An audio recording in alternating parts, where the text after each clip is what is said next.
अस्सलाम वालेकुम। अस्सलाम वालेकुम। क्या हाल है अंकल? क्या हाल है जी? अल्हम्दुलिल्लाह। आप कौन है?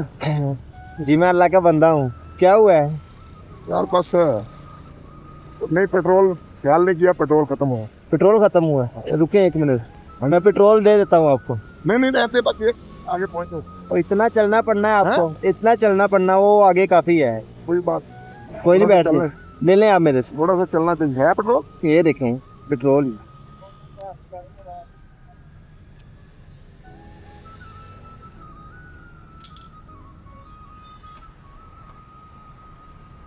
पालो पालो बैठ करना लगो।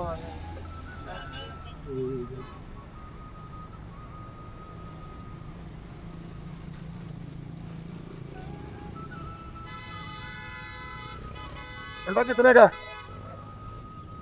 कोई नहीं चार्ज नहीं नहीं बेटा। नहीं, ये फीस बिल है। नहीं बेटा, कोई नहीं बात नहीं, कोई नहीं। चार्ज नहीं, कोई चार्जेस नहीं है ये बस आप दुआ कर दीजिएगा। नहीं, अल्लाह पाक।